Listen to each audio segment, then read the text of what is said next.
everybody. Guess what? Got another video coming at you, and I'm in the car again. I'm actually trying to stay away from doing any videos behind the desk because I'm making some big changes. So just finished dropping off a welcome kind of home gift to a client. I'm headed to another client's house to drop off their welcome home gift, and want to make sure everybody's all taken care of. Welcome to the neighborhood and all. And today I'm starting to talk about something really, oh man, I kind of talk about this stuff when it comes up to try to help folks. And so here's one that I really need to talk about. I don't know if I've talked about it before, but now is the time to talk about it. It's trying to do it on your own sometimes when getting yourself ready to buy a house. It's sometimes not the best thing to do. Or going out and seeing whose advice that you're looking at. So this little tale is an individual. They were looking to buy a house, thought everything was nice and straight. So I hit them on my lender and hey, found something in their credit report. So the individual goes like, I have no idea what that is, so let me try to fix it. So they go to try to fix it. And now we're like, okay, so let's see if we got this all fixed. They sent me the paperwork, what they did, and without going into the paperwork, it was done incorrectly. And here's the problem. The way that it was done, for them trying to fix it, actually made the problem worse. Because now, based upon the current rules, they are not going to be able to buy a house for the next 3 years. Oh, no. Think about that. 3 years not being able to buy a house, and you thought you were trying to fix things, and this is because they didn't ask any questions, didn't ask any advice, and we could have gone like, no, don't do that.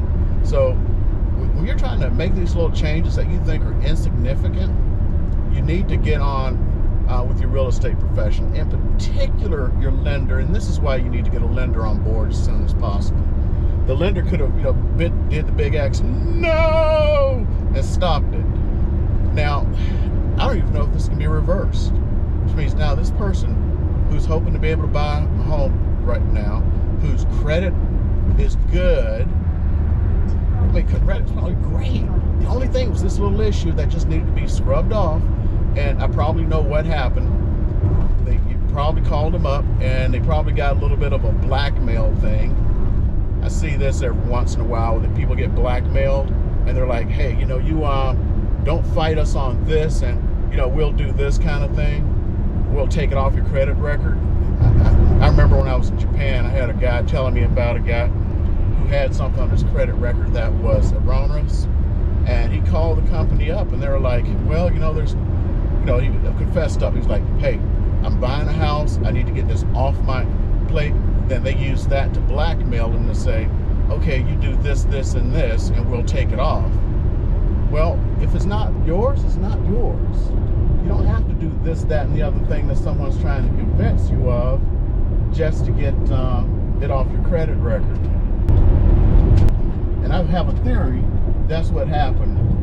Person called up and went like, hey, I'm buying a house, I need to get this off of my credit, and they said, oh yeah, just do this and we'll take it off, and boom, that's what happened. It's off, but the way it's off, you're not going to be able to buy a house.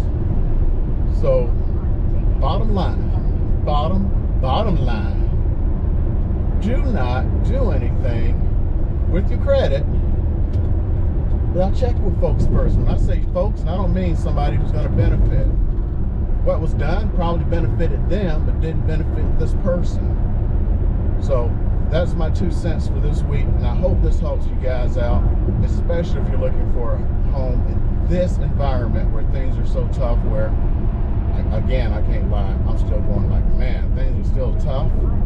It shouldn't be tough all over, because I know we're in a pandemic, but my goodness, this is ridiculous. So, like I said, take care of yourselves, and always check with someone else and get that second opinion.